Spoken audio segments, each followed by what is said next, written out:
Hello, ladies and gentlemen, friends and neighbors, and everybody in between. It is 8:30 in Vienna, which means it's time for It Should Be About Something. That's right. And today is the 24th of February, 2022. It is indeed. This is episode 63. Dang. Is it? Yeah. Really? Yeah. Holy cow. Yeah, another 6 episodes, and we're going to be doing chapter 69. Dude. The sexy episode. Ooh, hello. Michael. How was your week, Jim? It's been a couple of weeks. It has been a couple of weeks. We're going to catch up with each other, and while we're doing that, we would encourage everybody who's joining us to hop on the chat. It is the friendliest chat this side of the internet highway. And tell us how your past couple of weeks have been, right? Like, especially you Bazzers, we haven't caught up for a while. It's been a couple of weeks. And everybody who's joining us for the first time, get on the chat. Tell us what your week's been like. Boom. And we'll take it from there. It's been crazy. God damn, I need to do this. Shall we do a slurp? Yeah, we're doing a slurp right now. So, I wish I could say that we're coming back from 2 weeks well rested and ready to rock again, but there was just a lot. There was a ton going on, right? Like last week we played Vienna's English Theatre. Yeah. And how many? Three of the actual group that was supposed to be playing in the Vienna's English Theatre got COVID, so we were a thinned down group. And the wonderful Jeff Koch from Prague, shout out to Jeff, Blood, Love, and Rhetoric out there. He came over and helped us out and was... Prague via Orange County. That's right. And Jeff was just awesome, so thank you very much for that. Then we played in Tag as well. I was in Berlin the week before that. That's right. There was a ton of stuff happening, man. I was actually invoicing the Tag shows, and I invoiced for 3 because it just felt like I'd played 3. No, it was 3. It just felt like it was 3. Yeah.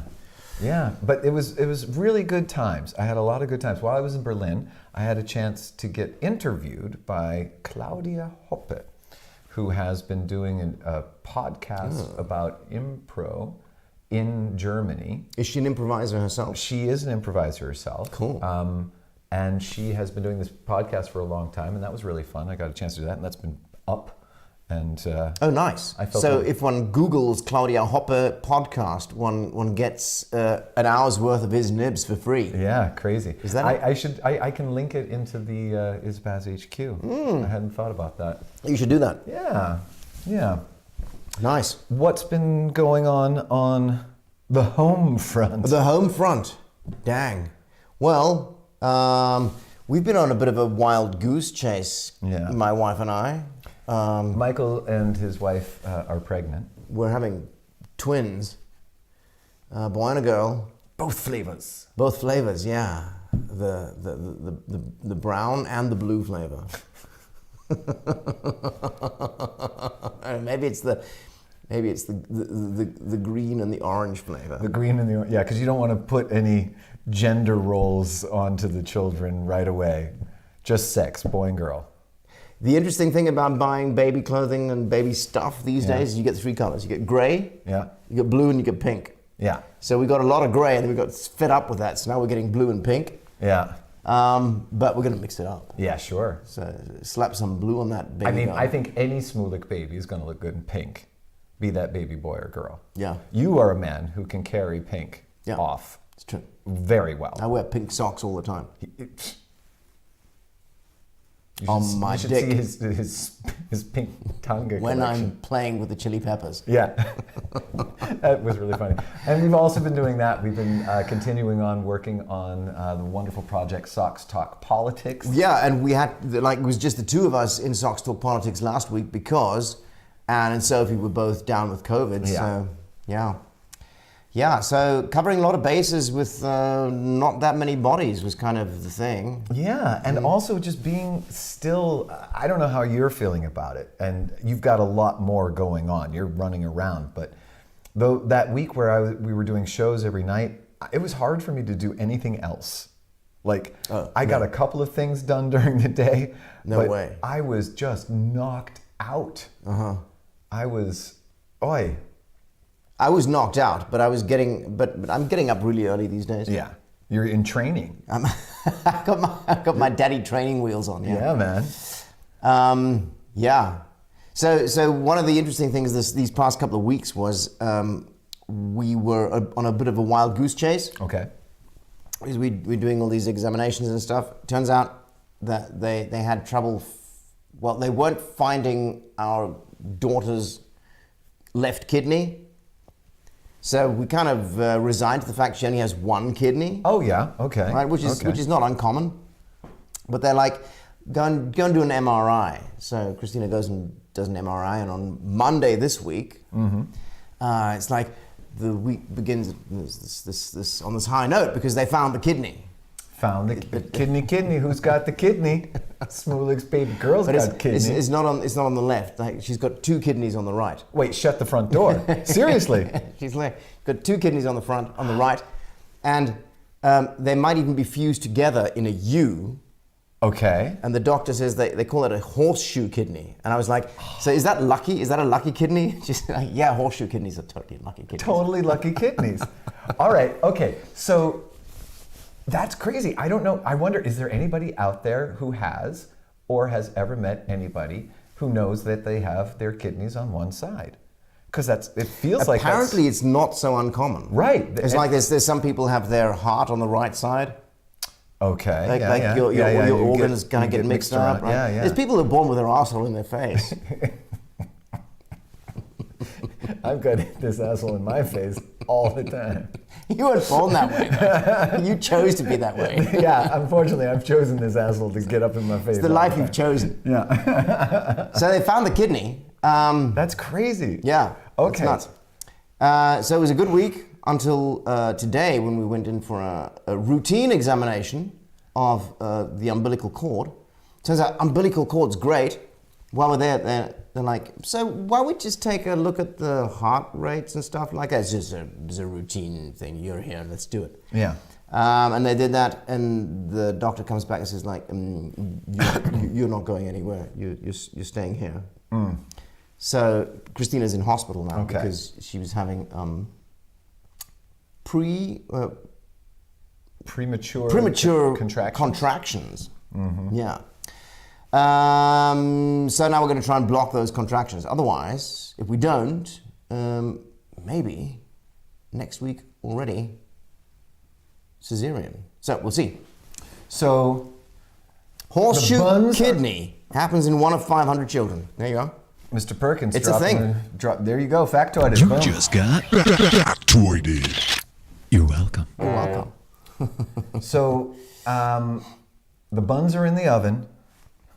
They're still definitely in the oven. They're still trying to get golden, but it might be time. Dang, but they're doing the jitterbug in there. Yeah, like you can watch them. Like when they were doing that second routine thing today, Christina was like, "Man, they wouldn't hold still. They were like, stop doing this shit with that. Get away from that.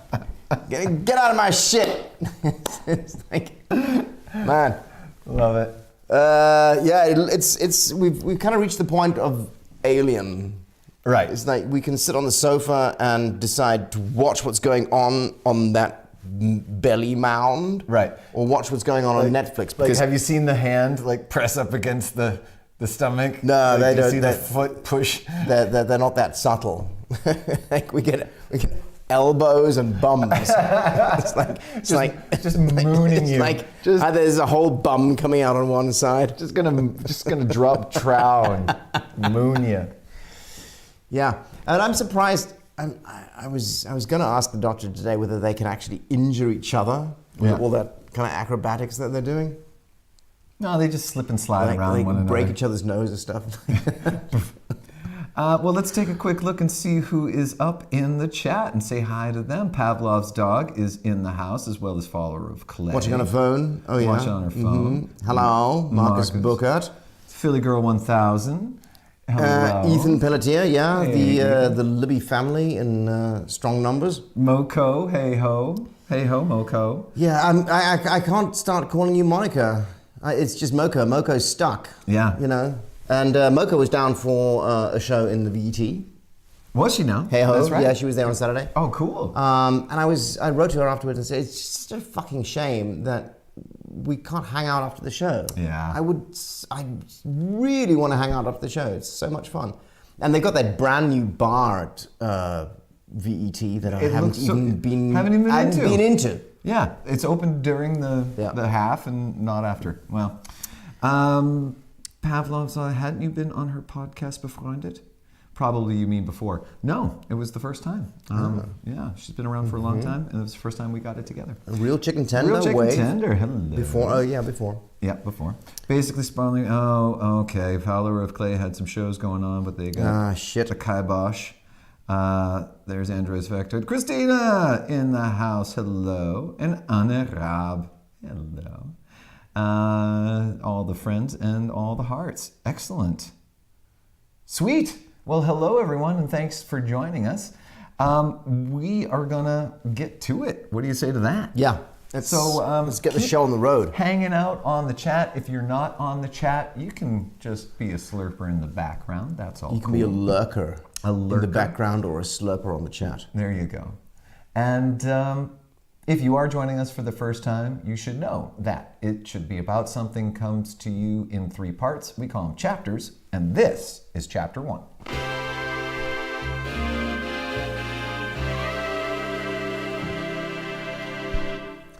On anticipation. Anticipation.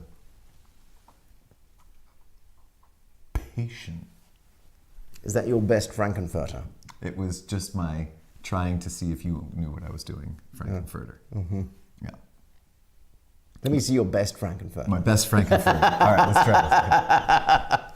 I see you shiver with anticipation. Dang. So I like the way you've got the voice down. Like the voice is... it's not bad, right? The voice is not bad. Yeah. But I do the rock. Dang, that guy's got I do the rock. things going on his face that is just impossible to do. Yeah. I mean, he's got a ton of makeup on as well. But you got to be in that zone. I mean, because that was just a tour de force performance. Absolutely. But we're talking about anticipation in the sense of, are you somebody that looks forward to things, that enjoys anticipation, builds the anticipation for themselves? Are you somebody who perhaps does not enjoy anticipation? That you just wait until the thing comes. Where do you stand on Vorfreude? Yeah. I guess that's really... Is Vorfreude anticipation? I guess it's anticipation. In German, the Vorfreude is it's a happy anticipation is sort of baked into it, right? Right. And anticipation... I rarely think of anticipation as something negative. Well, there you go. Do you? Do you think of anticipation as something negative? Well, I think you can. It can be behafted with a lot of things, right? So anticipation, you can be. So I guess if we had anticipation, you would have dread on the negative side of anticipation because you're dreading something. It's attaching an emotion, or perhaps. Yeah, it's attaching an emotion to something that's coming in the future. But do you need to qualify the anticipation with dread? Isn't dread actually just enough? So what I'm actually going for here isn't anticipation just positive in English as well, but it doesn't say so in the word the way it does in German because you've got Freude in the word. See, for me in English, I feel like the word anticipation is more neutral. Right. That the German has a positive spin to it, but that the English is more neutral, and you can be happily anticipating something, and you can be negatively or dreadfully dreading. Well, dreading it actually. Yeah. Like I don't think I would have said I'm anticipating landing on Omaha Beach in 1945. Right, but you are anticipating it. Definitely dreading that. Yeah. So let's think about that for a second, though. Answer that question. Are you somebody that likes to look forward to things? Do you like? Yeah, I think so. Totally. Yeah. Do you get excited about it? Do you enjoy that feeling? I don't get particularly excited. Right. Good story. It's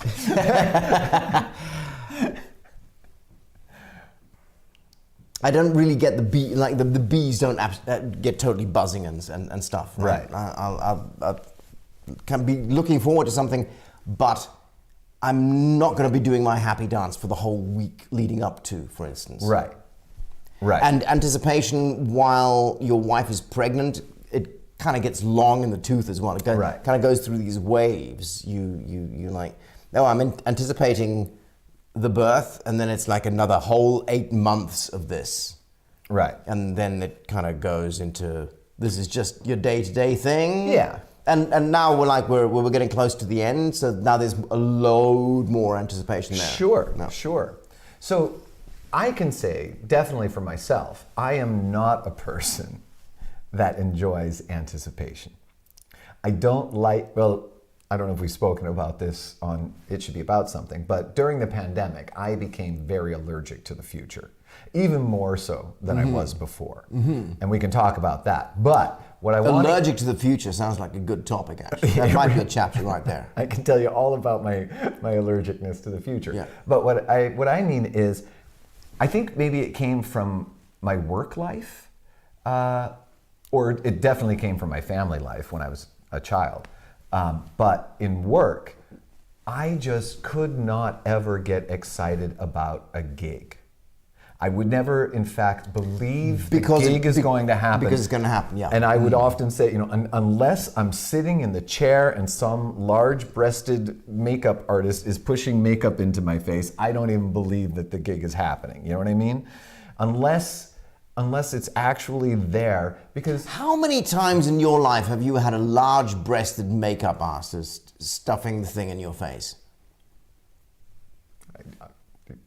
Count the times on the one hand available to you right now.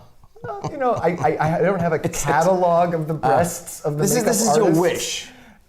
I was just trying to evoke an image. Thank you, absolutely. Smolik. In any case, I don't like thinking... I much rather know that it's there, but I do not like getting excited about things. This is very interesting because once things are there, you get super excited about Oh, absolutely. Right? Because Jim is somebody who won't celebrate his birthday on one day. No, he has to celebrate a whole birthday week. Well, yeah, so feel time aside. But once it's there, if I'm in the room with people, oh, man, I am there and I'm awesome for it. But I cannot look forward to things because for me, the amount of the discrepancy of the anticipation, which for me is just building expectation, which I am anathema to. I do not like building expectation. I like doing it for other people. I don't like doing it for myself. But building expectation, and then when you're confronted with the reality of it, the Fallhöhe, how would we say that in English? The gap. The discrepancy between the gap between the anticipation and the reality. And the reality is often too large. And so if I have allowed myself to get super psyched up for something and then it all comes crashing down, it just feels that much worse. So this is actually what I was saying earlier. I don't really get super psyched about something. Right. I'll anticipate something, but I'm not going to get super psyched about it because you never know what it's really going to turn out to be like. Yeah, exactly. And I much prefer to be in the moment and then enjoy it. As when it happens. Yeah. If in the afterwards you think of the woulda, coulda, shouldas, in the before times when it's laying before you, I think there is one part of us, that as people, that it's good to be thinking positively about something that's going to happen in the future. Because otherwise we wouldn't do it. Well, because otherwise we wouldn't exist as a race. Exactly. As a species. At the same time, having a capacity to imagine the future as being negative is also very important. Otherwise, we'd be traipsing into the woods and the open mouths of big crocodiles, animals. Dinosaurs, exactly, tigers. So, because of my childhood and experiences there, And then my work life, I've gotten to that. And also the training as an improviser and a performer, trying to be in the moment as much as possible. That's very much a part of it. Coupled with the pandemic has made me very allergic to the future. However, I still love the future. I still like having things happen. So if I can sit with somebody and make a little island of fun, plant that flag in the future somewhere, and have it be there, then I can completely forget about it. It's got to be in the calendar, otherwise it doesn't exist. But after that, I can relax because I know I got stuff happening in the future, but I'm not thinking about it. Right. Let's see what the chat thinks about anticipation. All right. We got a new bot from Russia. Yeah, I saw nice. that. Hello, bot from Russia. Yeah. Anticipation is a song by Carly Simon. Anticipation by Really? Oh man. Are you a Carly Simon fan? You like her music? I appreciate Carly Simon very much. I can't say that I must have owned maybe a best of album at some point. But she's got some amazing tunes, right? Yeah, it's true. Yeah. We should get that onto the Spotify list. Somebody The stick that in Spotify, the Isbaz Spotify list. Get it My in the God, HQ. ideas that have died and just been buried, coming back to light. Reflecting on Zombie the ideas. outcome of your anticipation tells you where you are at with yourself. Marcus, reflecting on the outcome of your anticipations. Ah, right. What does that Because mean? yeah, I know what he means. Okay. So he says reflecting on the outcome. So what is the outcome going to be? So because you're imagining a certain outcome, and because you are imagining a certain outcome, it tells you where you're at right now. Because if you were somewhere different right now, you'd be imagining a different outcome. Yeah, I'm So, not sure if I'm down with like- that. I'm not sure I can resonate with that simply because imagining outcomes. He don't do that. I do. He don't like doing that. I don't like doing it, and maybe this is something I need to resolve. Maybe in it tells. myself. Maybe it'll tell you more about where you are. Yeah. Man, Marcus. Imagining deep. outcomes. You broke his nibs. You broke my. You broke his nibs in chapter 1. I have to think about that one, Marcus. There are things follower of Clay likes to look forward to, and then there is the dentist. Do you like the dentist? Do you care about the I have dentist? a very good dentist, Yeah. so I actually do like my dentist. But I don't gotta say I like going to see I the hear you. dentist. I don't mind the dentist at all. Moko likes having things to look forward to. That's why she's a planner.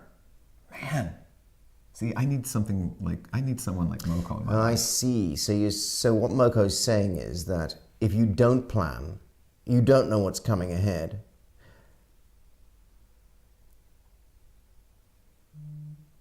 So this is my experience of planning. Okay. And this is like this. I think this is what you were saying just now. Yes. Like your experience of planning in the past 2 years was you plan something and then it gets fucked up by Dr. COVID.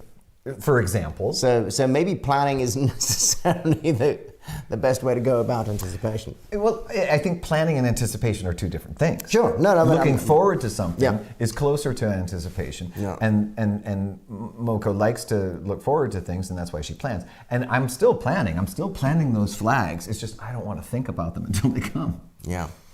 But there isn't there a slight difference between planning and yes, No, well, exactly. totally. That was oddly specific.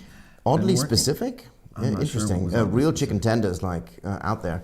What's going on Yeah, it here? was probably something that we were talking about before. Ethan Pelletier. Has been working on a 50-page tax policy recommendation for the IRS and Bitcoin for 8 months. Finding out whether I get published in our academic journal is intense. Okay, so this is Due Monday. fraught with anticipation. Yeah, because there's an expectation and a need for a certain outcome or a strong wish. But yeah, so it's your work. I hope you're close to getting it done, and I hope you can relaxedly. Yeah.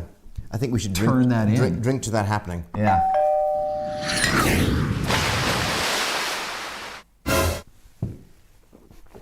Moko says It's actually weird having Ethan talking about this IRS and Bitcoin stuff in 2022 Because 10 years ago, we were hanging out with him in Chicago. Yeah, getting him illegally served. Getting him illegally served in the bar restaurant of that hotel. Yeah. If you plan stuff like a holiday, a trip, a visit to a museum or theater, then you have something to look forward to, or not. You do, it's just I don't want to look forward to it. I'm happy in the knowledge that it's there in the future. And then when I get there, I will decide whether I like it or not.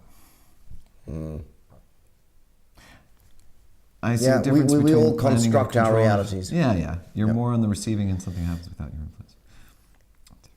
Yeah. Dude, everything happens without your influence. So what Jim is doing is Zweckpessimismus. I love it. German has a word for everything. You can just build your Lego word. Yeah. Build your Lego word for everything you want to describe. Yeah. It's not Perfect. to say I'm not positively, I am somebody that thinks, I actually expect that the future will be great and fine. Yeah. You know. But you can make specific choices right now about how you feel about things that are going to be in the future. It's Zweckpessimismus. Okay, so for example, if somebody says to you, oh my God, I got to tell you this funny story. I always say, just tell the story. I'll let you know whether it's funny or not. Yeah. So I don't want other people to tell like me when how you- to feel about a thing, Yeah. and not even myself. It's like when you say, I'm going to tell you a joke about something and you tell me a joke, it's not funny. Yeah.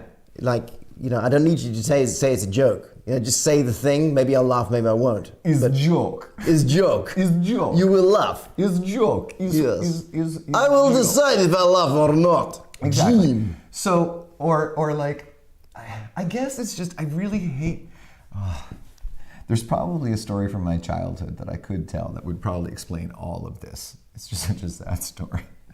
My dentist in Vienna let's not was, go back there. No. My dentist in Vienna was okay, but their chair couldn't lift me back up without me assisting it. Yeah, Mr. Perkins. That's like, you know, when you're in the go-kart, but the hill you're on is not steep enough for the go-kart to go. You got to put your legs outside the go-kart and kind of move it along. You're on the sled, but there's not enough snow, and you gotta. I like it when you don't push on the ground, but you just hold the thing and shove yourself like. Yeah, I can see Mr. Perkins lying in the dentist's chair going, like a fish out of water. Like those chairs, those office chairs, where you jump up to raise it. Very good. Yeah. And Verena is in the house. Hello, Verena. Everybody, wave to Verena. Verena, wave to the screen. She prefers staying neutral with anticipation because I don't like being disappointed. She's like you. This is it. That's what I'm saying. No, I think she's like a lot of people. I think I actually think I'm that way too. Mm-hmm. Yeah. If frustration is nothing other than an unfulfilled expectation, then I always say I want to replace expectation with curiosity. I don't always get a chance to do it. And sometimes we get trapped in our expectations, but expectations probably are also something a little bit different than anticipation. They're intertwined, but they are different. Definitely. Yeah. I guess you can be anticipating getting killed on Omaha Beach. You could also be expecting it. Which is worse. I am no fortunate son. Okay. I think we did a good job with that chapter. That was nice and tight. That was a tight chapter 1. So tight. Damn. Okay. Let's do a slurp. All right. Slurp it up. What's going on here? You got to go back to home before you can slurp.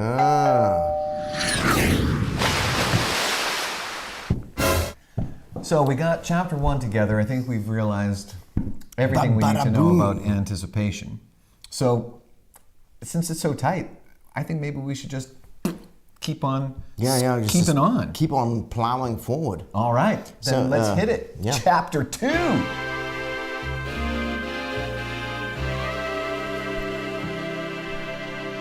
On what you really should spend money on? This is a tough one. I think I'm very excited to find out what the chat has to say about this because I know in the chat there's a lot of very savvy people and there's a lot of people who have spent a lot of time researching and getting the specific things that they need, and I'm sure they've found quality and its relationship Ethan's going to to say price. Bitcoin. Yeah. So what are the things that you believe people really should spend money on? It's just worth it. Spend the money. If you're getting this thing, if you're doing that thing, spend the money on it. There's other things that, you know, you can go cheap if you need to. But these things, you got to spend the money on. That's the question. Shall I go first? I would love it. I got a burp. Well, I got to say, I think the older I get, the less I want to spend money on material things. I hear you. You like experiences. Yes. Yeah. The older I get, the more I like experiences or going somewhere and experiencing something there. So like travel or seeing a show or So visiting people. So Which is kind of like traveling. for the get-go, even before we're talking about really spending money on it, you're saying you'd rather spend money on experiences than things. So Yeah, definitely. let's talk about those experiences. What are some of those experiences that you really should spend the money on?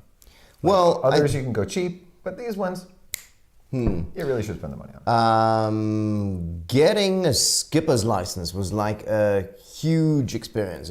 It took up almost 2 years of my life. Now, explain what getting a skipper's license means. Well, it's basically a sailing boat pilot license, I guess, right? Yeah, you get to be Captain Mike. Are you a captain yet? I am Captain yeah, Mike. Yeah. There you are. I can marry you. Yeah, as long as we're 18 miles If we get into offshore. international Get waters, into international waters. you're going to marry me? All right. Find you a nice little siren. I need on something- on a desert island. I need something borrowed, something blue, something old, something new. Yeah, you can have a pail and, and a seashell. Wait a minute, And a this bottle. siren is a manatee. You said she was going to be a mermaid. Okay. But you need to curb your expectations. Yeah. So paying a lot of money on getting your skipper's license. Now, could you have gotten that same license somewhere else that wasn't nearly as expensive? It wouldn't have been the same experience. Right. And so it was definitely worth spending the money on it. It was totally worth it because I actually did a huge amount of maneuvers and exercises and stuff like that. So it was just a lot of fun as well. Right. You know, I mean, I don't know. I think if you think about, okay, you want to become an astronaut, and they take you up in the hurl machine, The vomit comet? the vomit comet. They take you up in the vomit comet The hurl once. machine? The hurl machine? They take you up in that once or halfway and say, okay, that's fine. It's not really the thing, but if you go up every day for 2 weeks, you've had the whole experience. Yeah. And Yeah. that's kind of Yeah. what my skipper's license thing was. It was I spent weeks at sea doing that. Okay. All right. I love it. I love it.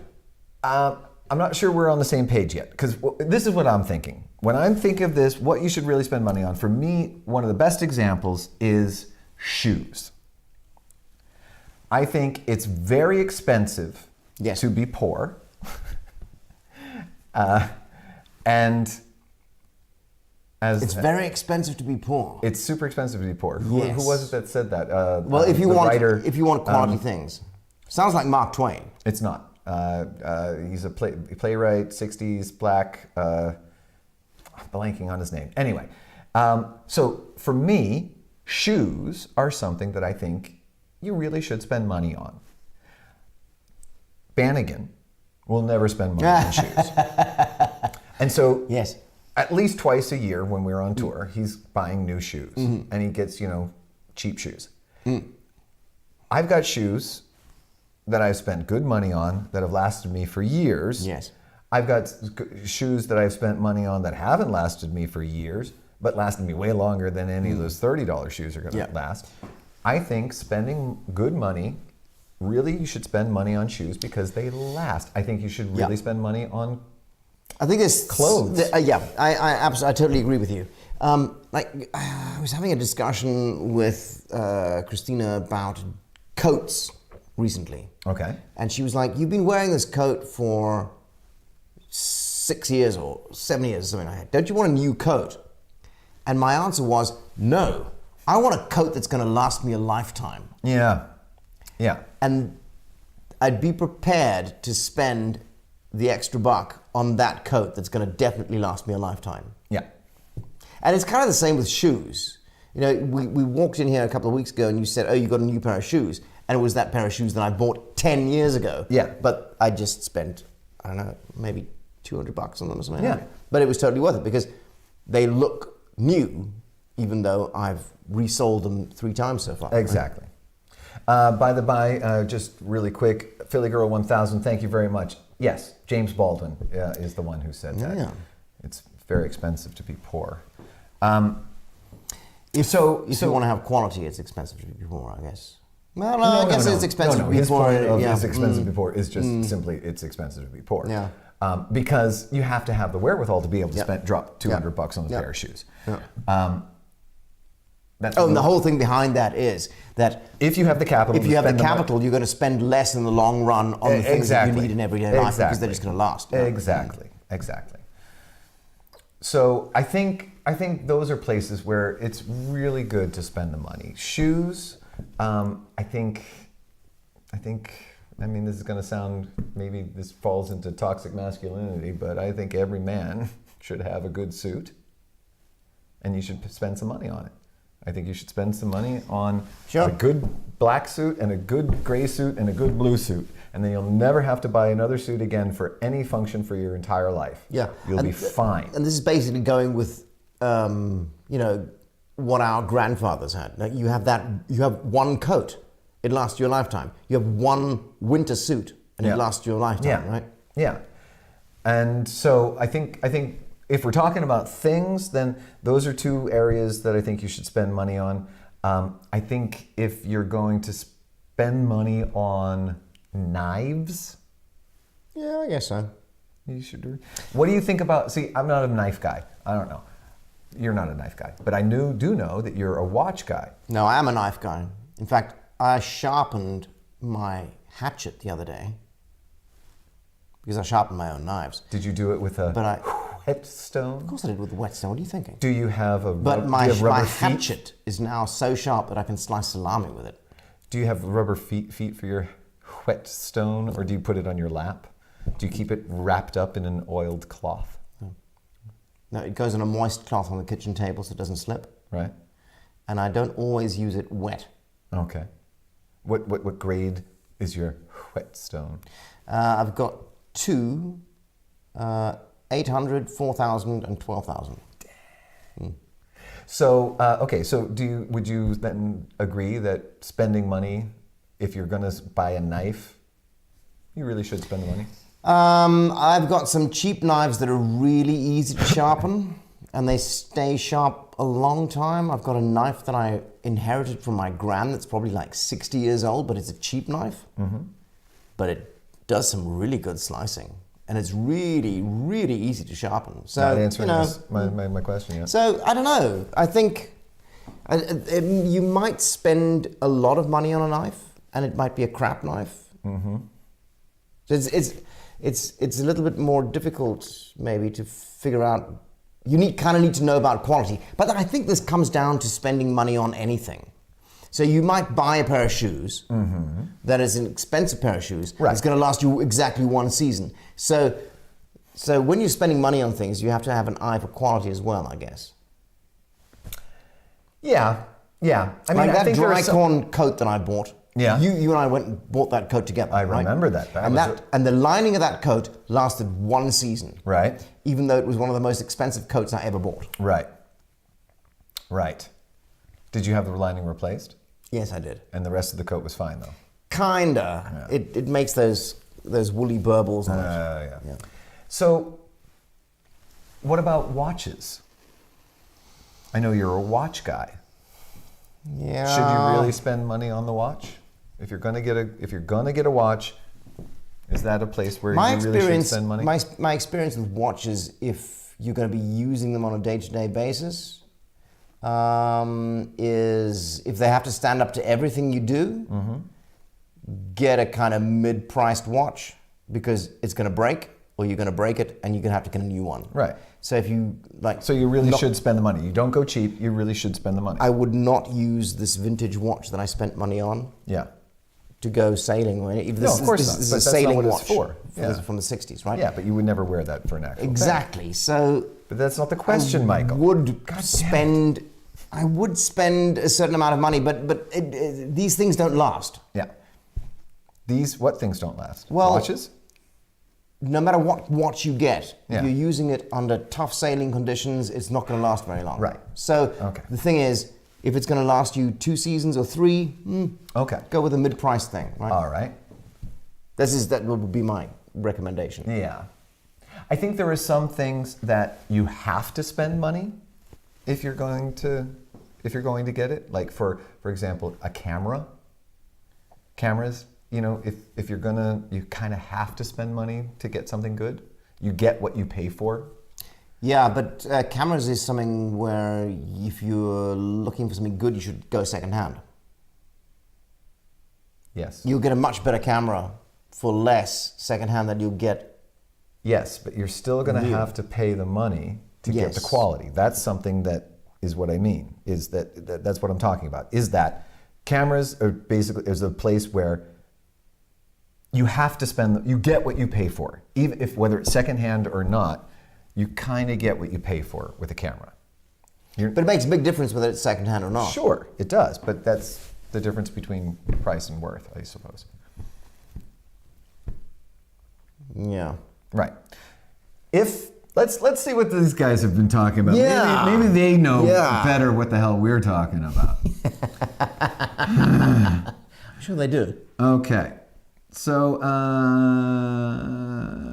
books and cat food. Because follower of Clay's fur bums have expensive taste. Yeah, man. If you're gonna, and weed. Yeah, yeah. Basically, weed is one of those things too that you get what you pay for. That is actually true. Yeah. The wine, food, and culture. Yeah, I'm with you up until culture. Wine is one of those places where the whole point of wine is that you're never paying as much as what the wine should be worth. You know what I mean? The bottle should be worth more than what you paid for it. That's where you get the cachet out of it. Mm-hmm. This wine is amazing, but I got it for steel. Or this wine has won all these awards, but right. In Hofa, it's still not. You know what I mean? Yeah. Culture, but though. wine is really difficult because you need to know where to get the good wine. Right? Culture, though. Culture is a thing where I don't think it's a one-to-one. I don't think you get what you pay for in culture because I have paid a lot for bullshit shows and movies and things. It's like movies, you can't. You're not gonna. You don't need to spend a lot of money on a movie. But I mean, also sometimes I think culture is also something that you can only define once you've gone down the line and you're looking back at it, and you define it retrospectively as that was bullshit or it was actually culture. Because culture is weird because culture is kind of get sold on it, right? Culture is what the market will bear. It's very and it's what the artist defines. Sort of. I mean, like if you and I are playing in Vienna. People are going to pay $20 to see us play. Yeah. If we're playing in Zurich, they're paying $35. No, they're paying 50 euros for us. I haven't been to but Zurich for a while. if we play in Ljubljana, they're paying $5. Exactly. Yeah. So, but it's always relative to them, right? Well, that's what I'm saying. So are they paying $50 worth? Like is it comparative? The $5 they're paying in Ljubljana to the $50 they're paying in Zurich. That's the question, right? So it's always, what is it worth to them, right? Not as necessarily worth to us, right? Sure, but my point is that culture, that's the only place where I pull off is because culture, you don't necessarily, I've seen some amazing shows that you don't really, it's not necessarily a place where you have to spend money to get the good stuff. And sometimes there's things that cost a huge, like an arm and a leg, and they're bullshit. Well, this is what I said at the very first sentence of my thing. Okay, let's go back to the chat then. All right. See what the chat has to say. Books, further education for personal development. That's worth spending money on. Yeah. Have you ever gone to a psychologist or a psychiatrist? Yes. I feel like that's the kind of place where you should spend money. That's the place where you can spend money, let me tell you. I'm sure you can. It feels like, I'm down with Pavlov's dog. I think that's a place where, yeah, it's totally worth it. You should spend money, sort of like healthcare of any sort. You should spend the money there. Or have the government spend the money for you. Dreams. Just dreams. Just dreams. Yeah. Spend your money on your dreams. Spend money on your dreams, man. Spend money on travel. You should spend your money on shares. Swinger Club NRC. Swinger Club NRC. Swinger Club National Republican Convention. I'm not sure what share. You should spend your money. That's also for the future because you're spending money on shares. Then you'll have dividends. Captain Mike. You should buy the right shares, though. Verena's going to spend money on that. She's going to spend money on Captain Mike. Yeah, man. Dang. Captain Spillnick, then came. Buy once, cry once. Buying cheap crap means you buy replacements more often for them. Yes. Bloodstones are the best shoes. Bloodstones is a good shoe. There's a lot of good shoemakers out there. Absolutely. Bloodstones are one of them. Quality materials, yes. Like guitars. You can get lucky and not spend a lot of money. You sent me that video on a good the guitar. other day. Which is remember? Amazing, right? It's an amazing video. It's an amazing video. There was this video out there where this guy was like basically taking parts away from a guitar to find out where the tone comes from.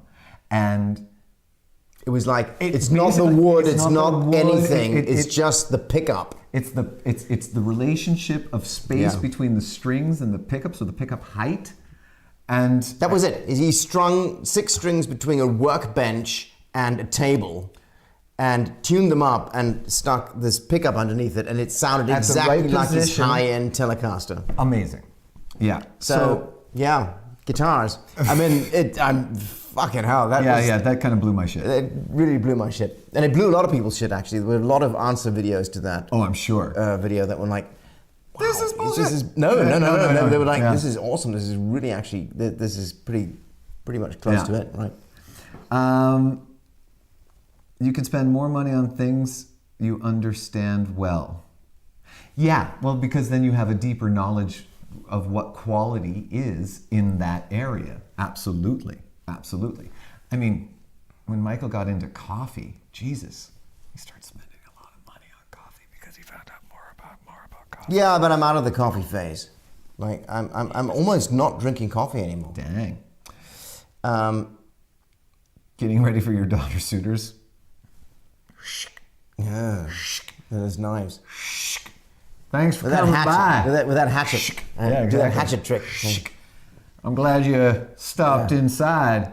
Well, I'm picking up my... Would you like a slice of salami? I was slicing millimeter thin slices of salami with my hatchet. You could read the newspaper through that slice of meat. Museums are culture too! Yeah, but if you pay more for a museum, does it make it better? I'm not sure. If you paid 100 euros to go to the museum, I think you'd be disappointed. That would be money badly spent. Yeah. Producing, I'm not sure what the hell this is. God damn it. When it goes to the end, it always does that thing. I guess I got the question wrong. That's what I want to spend money on, but I didn't get to see the English leverage, the VAT, because of the 31 euros. Yeah. Who the hell's going to spend that? No. You come to the gritty Theater Drachengasse. Yeah. I'm sorry, Verena. Had we known, we would have hooked you up. We would have hooked you up with some cheaper tickets. Yeah. Dang. I think, okay, so here's a note to self and to chat and Is Baz's and everybody. Like the next time we play at the VET. That's a group place? We do a thing? Well, we do some kind of deal. Yeah. If you want to come and see the show, we'll get you some better tickets. Like, Yeah. no, the same tickets for less. That wouldn't work with better acoustic guitars. True that, Pavlov stock. He was talking about electric guitars in this thing. Yes. But your travel guitar those travel guitars they're not cheap. They're not cheap, but they're awfully fun.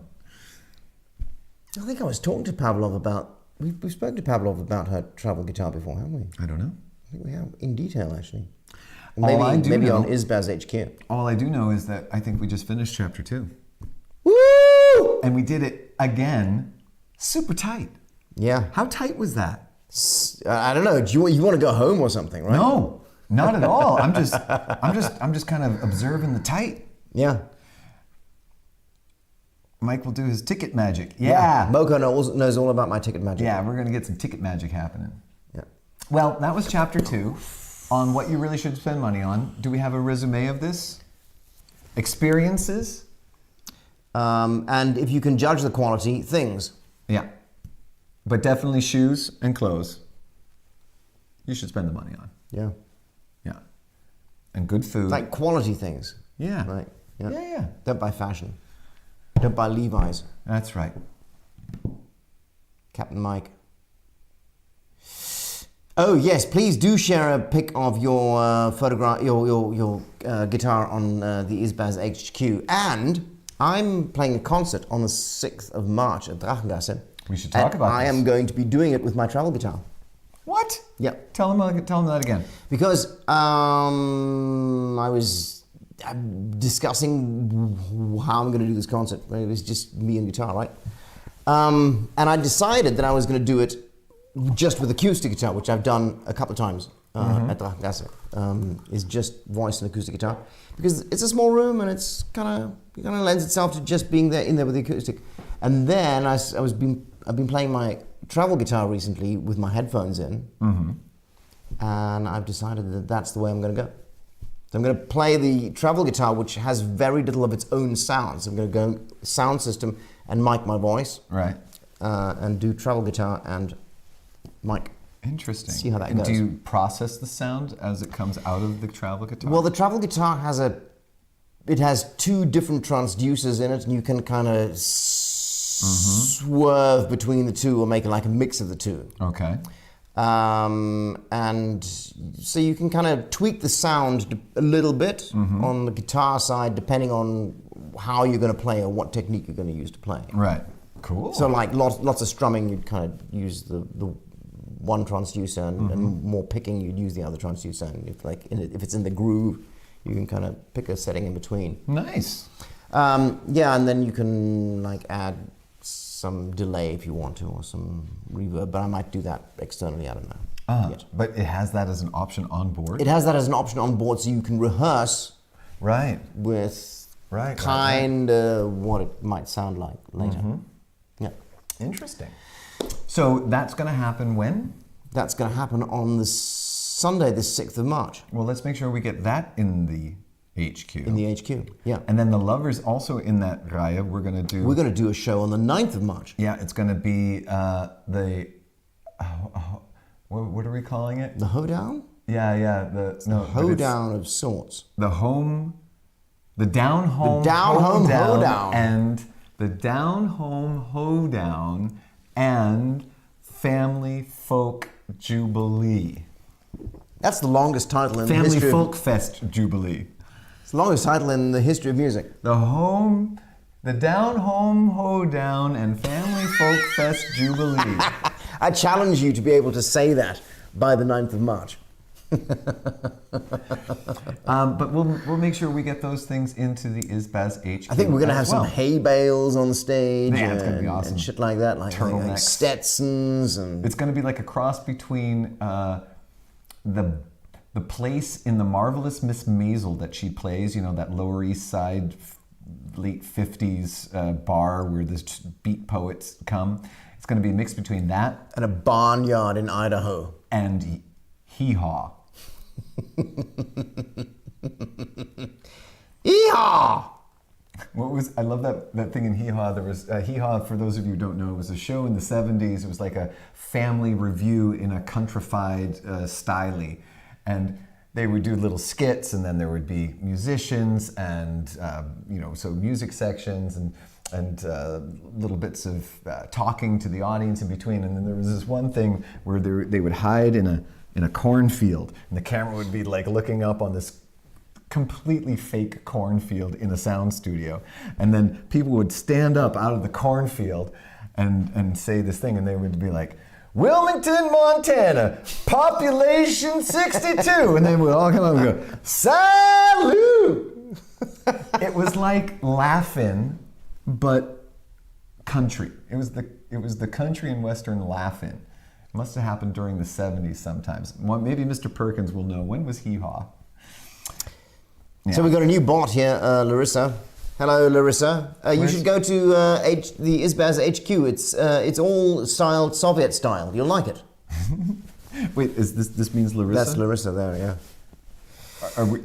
Is Follower of Clay just calling that bot Larissa? Or No, that's Larissa. Oh, that's what that. I see. Well, all right. We've piffled for enough. We're going to go to a commercial. Yeah. And then we're going to go to chapter 3.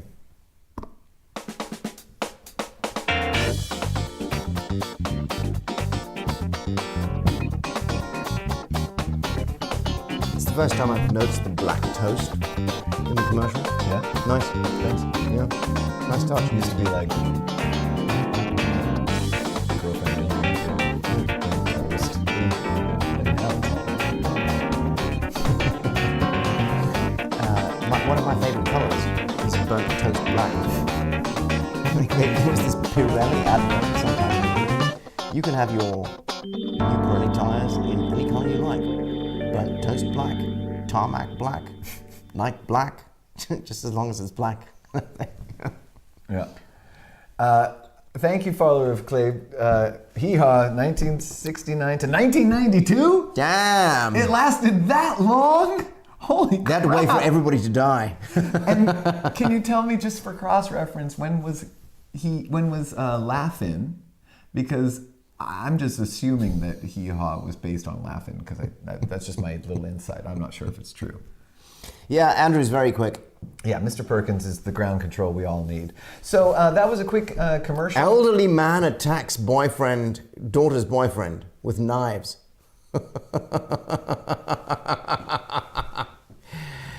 Elderly man attacks elderly man. How about that, Follower of Clay? Elderly man attacks elderly mushroom enthusiast. Why are you? What? Things to look forward to. Let's anticipate. Why this. are you starting beef with Follower of Clay? What's going on with you tonight? This beer does not agree with you. I need to get you back on the vodka. Yeah, we need a Friday. We need a long sleeping Friday ahead. Then I can go back to vodka. Yeah. Once those kids come. So our commercial is just letting you all know that we are so thankful that you guys are all here and supporting us. If you'd like to support us in any other way, hit the like button, hit the subscribe thing. We have a PayPal, and if you send us a little bit, just drop something in the bowl. Then you get one of these. And you get an envelope, Like with your name on stickers it, in it. and some stickers inside. Yeah. And a note from his nibs and me. And Pavlov's dog. Yours is coming soon. It's right here. Yeah. So, you guys. Okay, Laugh-In was only 6 seasons, and it went from 68 to 73. So, if my theory is correct, they will have been produced. I bet they were produced by the same people. What do you think? Yeah. Yeah. Vodka has to be sanctioned. Jesus, sanctions. Jesus, fucking Ukraine. Yeah, slurping.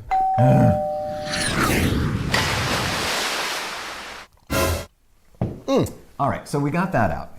What do you got? We can go to locally produced vodka. We can. So maybe this is something we could review in future. It's like non-Russian vodka. To get away from the Russian standard. Get away from the Russian standard.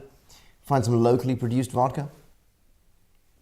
There is a locally produced vodka in Vienna. It's called Purist. Sounds good. We should drink it. We should drink it at some point. So, yeah. We want to thank you for that. If you'd like to send us something, we'll send you some awesome stickers. And when you get your stickers, please make a photograph of where you stick them. Yeah. And stick the photograph in the Isbaz HQ so we can see. Yeah? Yeah. All right. Then Chapter 3. We should just move on to chapter 3. Let's keep it tight. Yeah. Boom. Chapter 3. Warning labels for people. On warning labels for people. So, the idea behind this chapter is what we'd like to know. Let me explain it like this. Sometimes it's as though people wear metaphorical signs on their revers, on their lapel. And it says, don't push me. Or it says, I'm crazy. Or it says, I'm going to make your life difficult in some way or the other. Now, I don't want to know what it says. We want to know what is the non-metaphorical. Is it a certain color, a style of dress, a way of talking? What are the warning signs for you, for people where you're just thinking, do not touch? Okay, so beware. Be care. The paint is a want. Watch where yours touch. Right. Yim, the paint is a want. Yim. Watch where yours touch. Yim, I burned my beans. So, okay, what is a classic for you? Okay, so a classic for me is I have rarely had a good experience with, and it was generally, I've rarely had if I see a woman over 40 with an orange turban or wearing orange of any kind, I know I'm going to have a hard time. You're going to get up in your shit? Yeah. Yeah. Because what is orange? It often a passive aggressive hippie.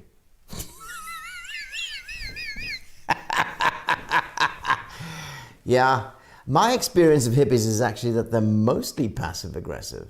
Very often. Like they'll be right about something, and then they kind of say, yeah, well, if you did it, if you did it this way, you did it our way, then you wouldn't feel so bad about how your life is going. And I'm like, I'm not actually feeling bad about how my life is going, Yeah.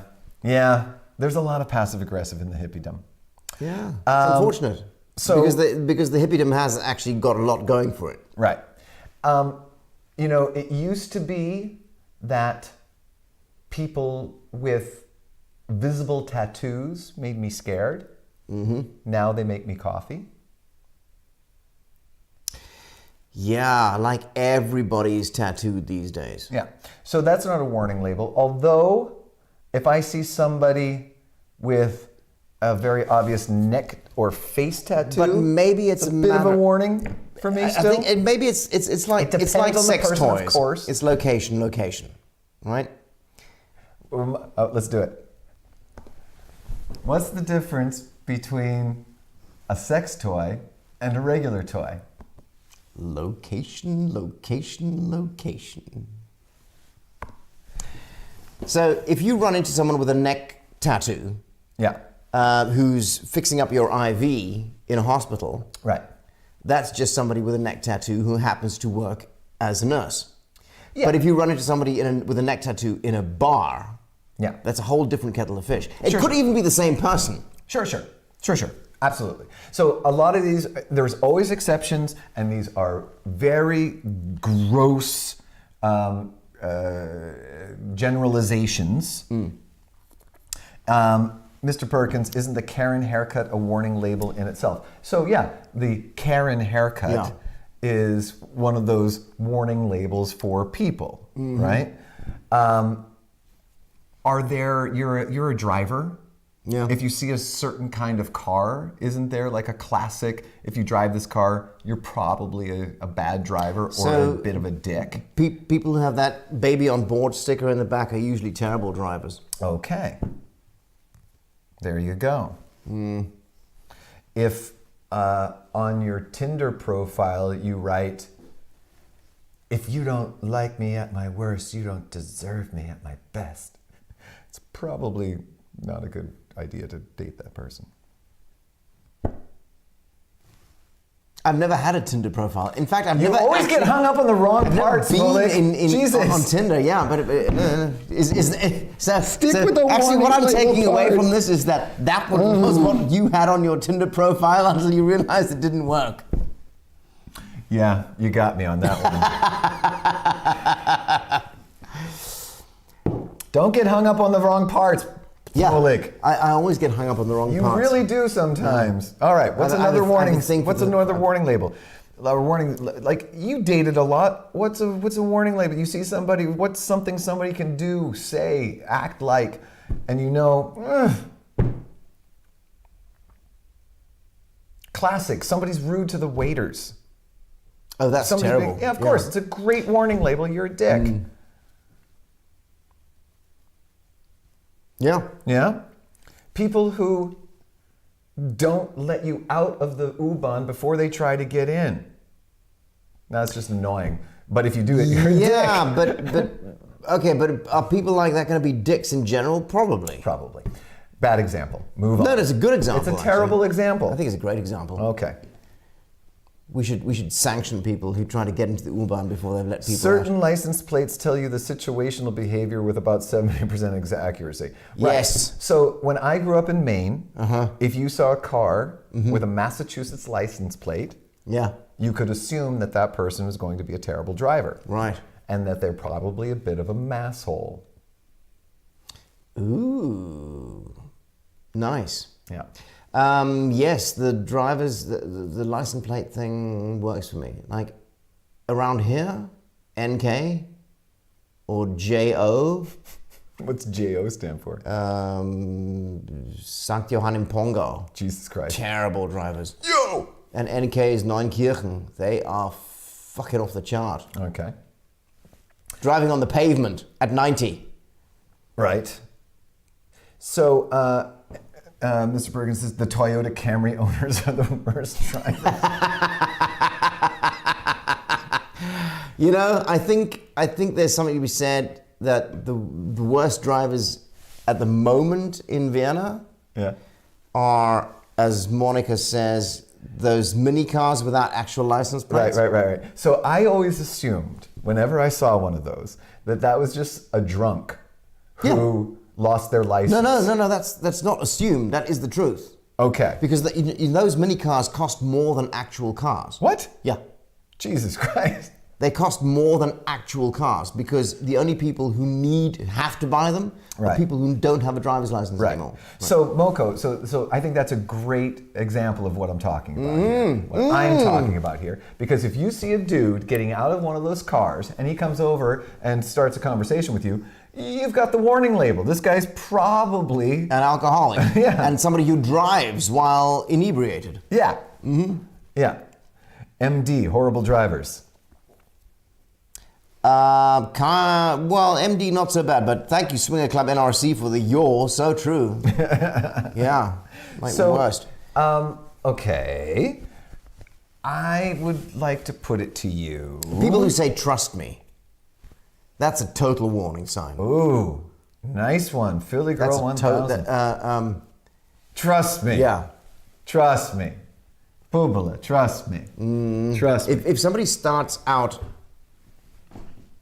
talking to you, and the first words they say are "trust me," you definitely should not trust them. Yeah. I'm here to help you. Right.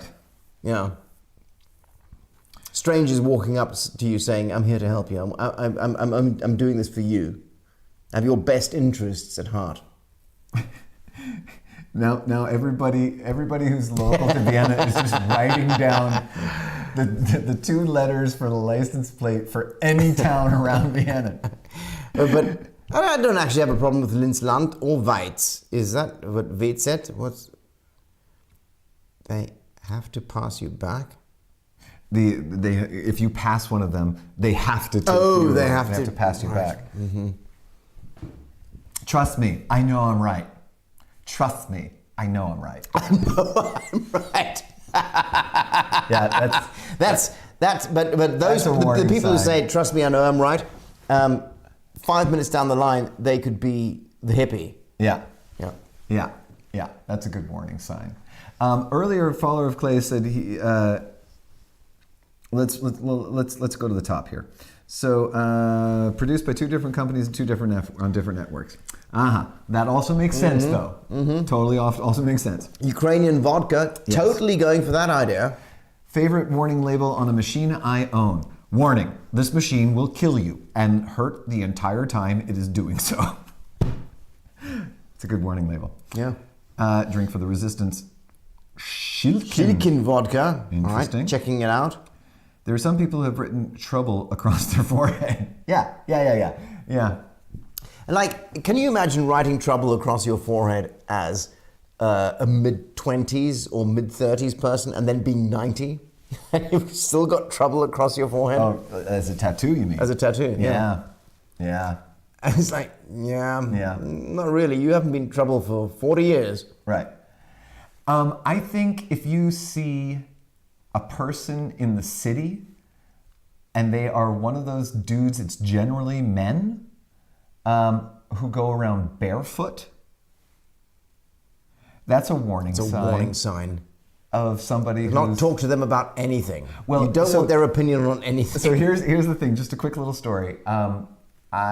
Spending a lot of time in Leipzig, I noticed, it just was something I observed, there was an inordinate number of men barefoot in Leipzig. Hippies. A lot of barefoot people in Leipzig. Mm-hmm.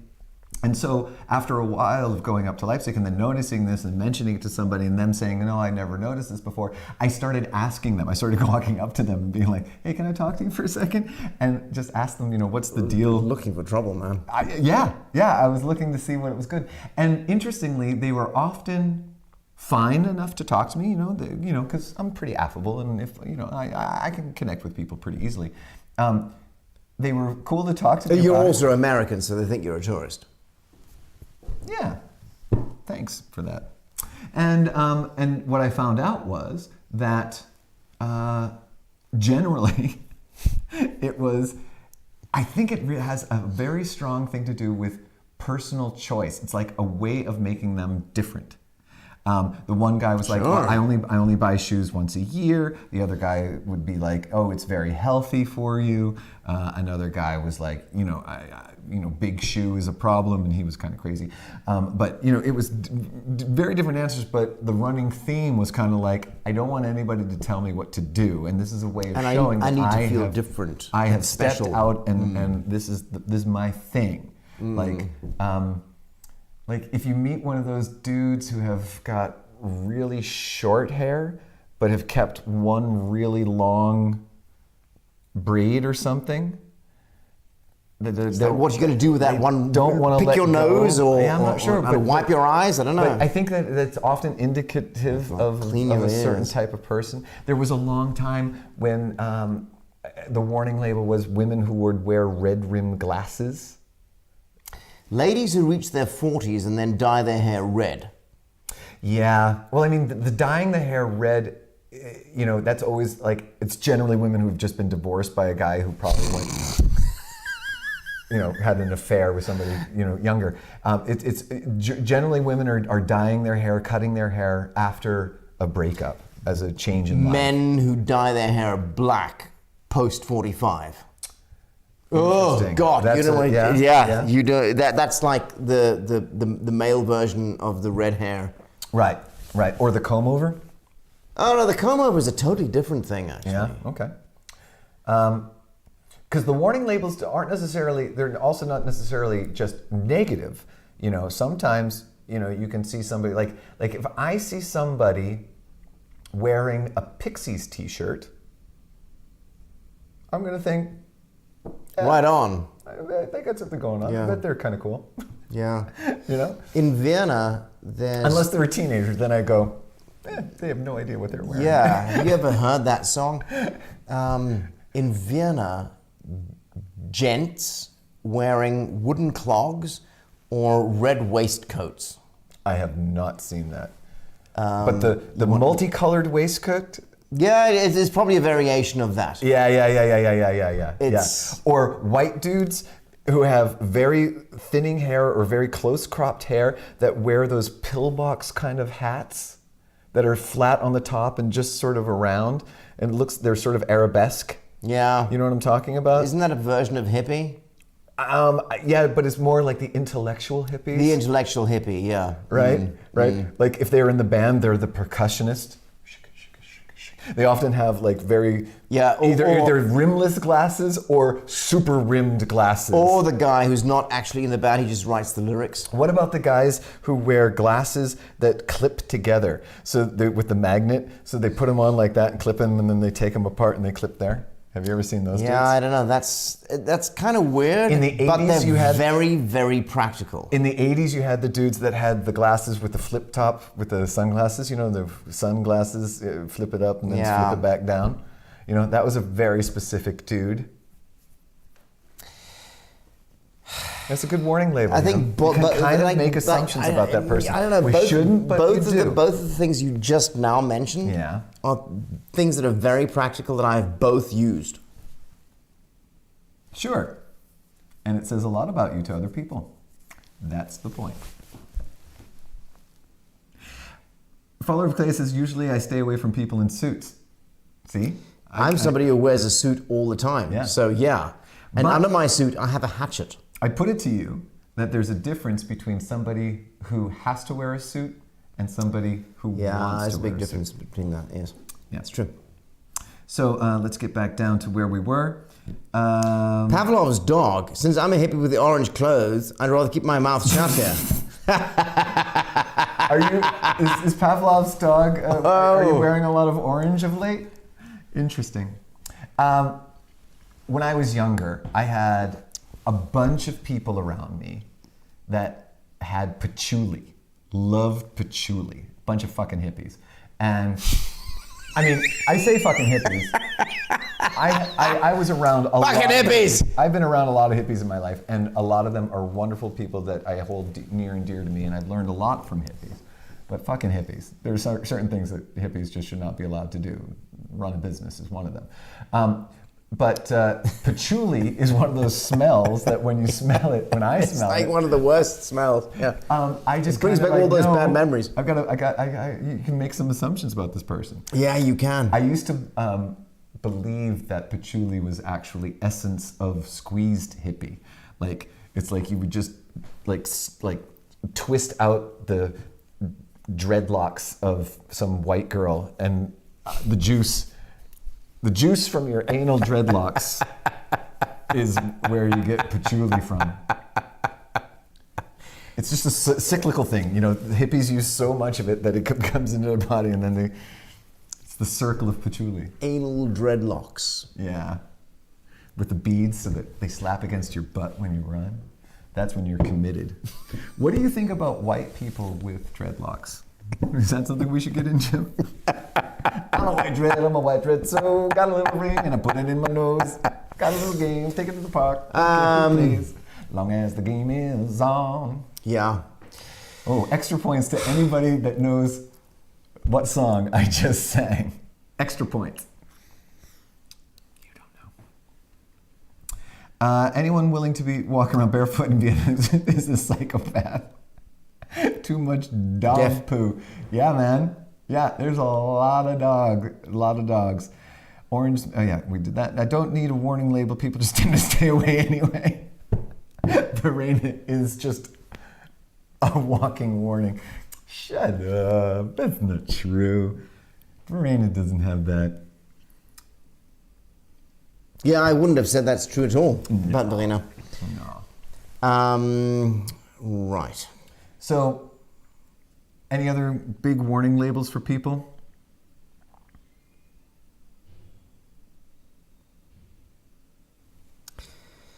There's a version of the suit that isn't really a suit. It's just people who wear trousers and a tie in a work situation because they're forced to. Yeah. Well, that's the uniform. And that's that suit or uniform situation, yeah? That's somebody who has to wear a suit. Yeah. Then it's someone doing that in middle management. Yeah. And you either want to go above them or below them, but you do definitely never want to associate or have to do with that particular person. Because they will always make you wait, send you around the long way, fuck with your shit, not help you. Yeah. Yeah. Somebody who's wearing a lot of obvious labels. What I mean by that is like Macken. Like if you're wearing Adidas, like fashion labels, right? Fashion labels, and Armani, and you know, if you're just a walking billboard. You're wearing a $250 T-shirt. If everything on your that just body says makes Armani. you look like a NASCAR Like a commercial. Yeah, like you are a supported NASCAR car, then I'm going to make assumptions about you. Yeah, it's true.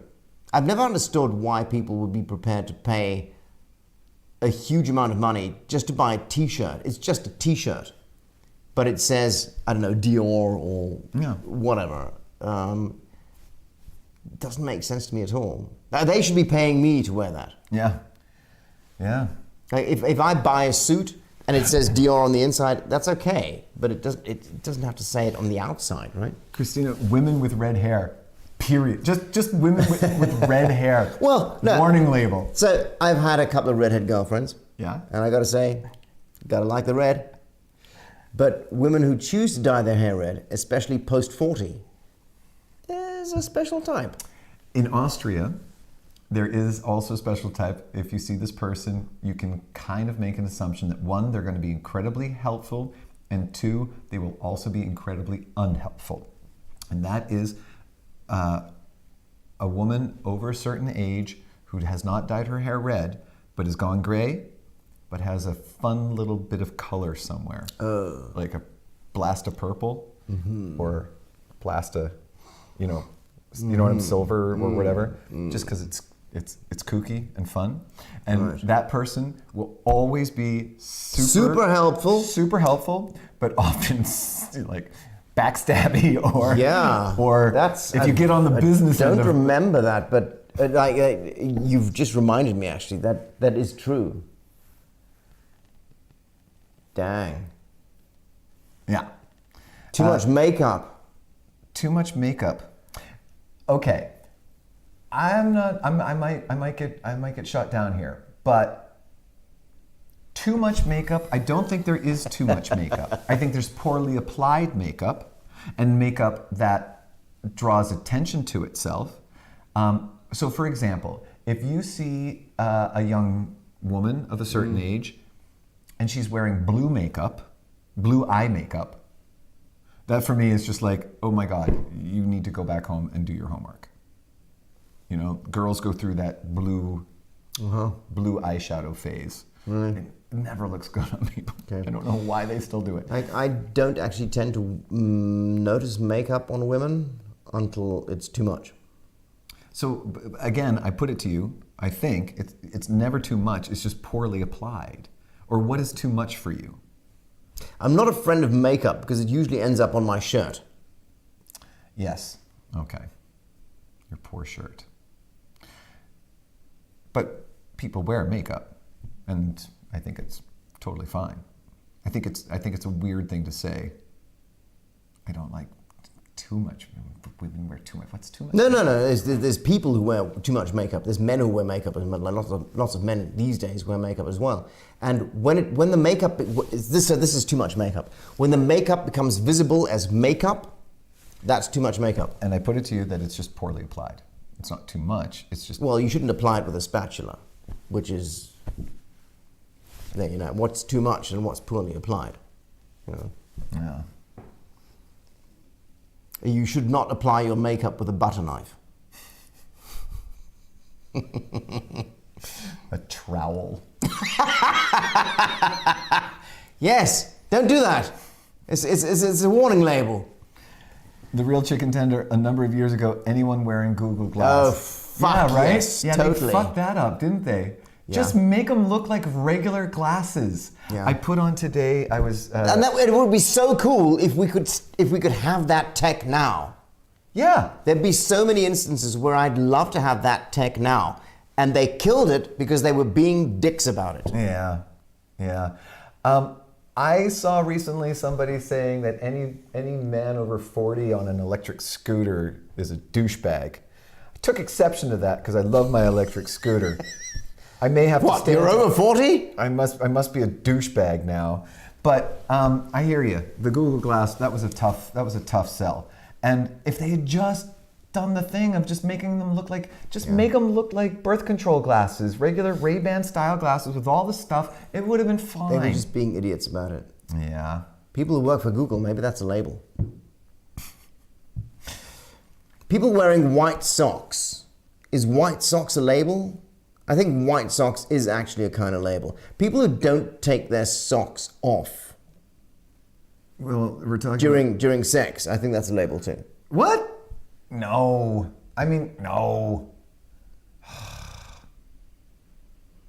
Really? You're going to deny the poor woman staying warm by leaving her socks on, which is... Oh, really? You want them to take those socks off, and if they don't, you're going to make an assumption?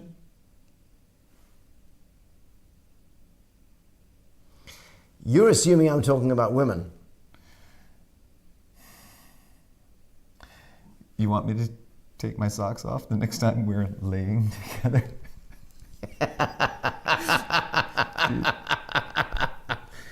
I could take them off. Yeah, please take your socks off. Real slow. Yeah.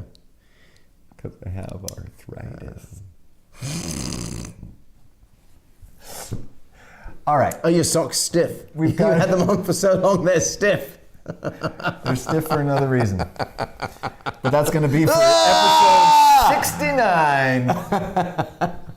I think we did it. The sock gap. Anyone that refers to themselves as an influencer before you know. Yes. Yes. Stay away from those people. Definitely. Yeah, that's a good warning label. Thanks for people. that, real chicken tender. That's for episode 69. Exactly. The socks have to come off first, according to Mr. Andrew. The sock gap. If your feet remain cold, you're doing something wrong. Yeah, I hear you. All right, we did it, Michael. Okay. This is just the crumbs now. This is just the crumbs. We did it. Good. I think we got a good list of some good warning labels. Yeah. So one last good slurp and then Churifetzen. Get moving. Churifetzen? I have no idea what the hell he's talking I about. don't either. Let's slurp it. Yeah.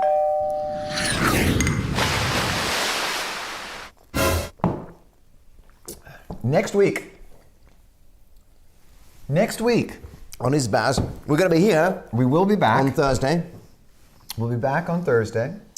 and we're going to have topics. It's going to be the 31st of January. No, of February.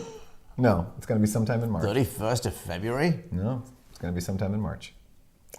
I'm excited for that. Let's say thank you and good night to all the people in the chat as fast as we can. Okay, yeah. Marcus. The Real Chicken Tender. Verena. Pavlov's Dog. Andrew. And Philly Girl 1000. Christina. And Follower of Clay. Moco. Swinger Club NRC.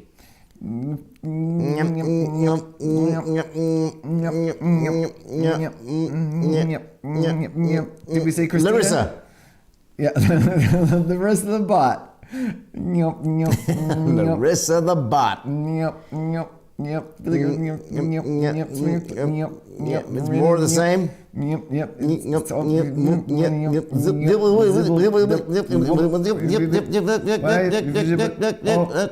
It's so hard. That's Anna. Anne. Zibbit. Ethan.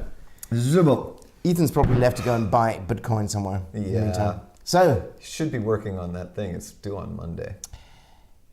We did it. we did it. We're going to come back next week. Phui. You know what? Best Isbaz ever. Best Isbaz ever. And like shortest Isbaz ever. We were tight. We Yeah, kind of lost it at the end there, but we It's- were it's, tight. It's 21:59. Let's end it now before we start the new hour. All right. Well, We're going to be back, and just remember, no matter what the topic, or what it was about, even if you disagree, you can always hug it out. hug it out. Hug it out. Hug Hug it it out!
Good thing we watched that to the end. I have to change that credit. Yeah, man. This is the post-credit thingy. And T. see. P. Shut.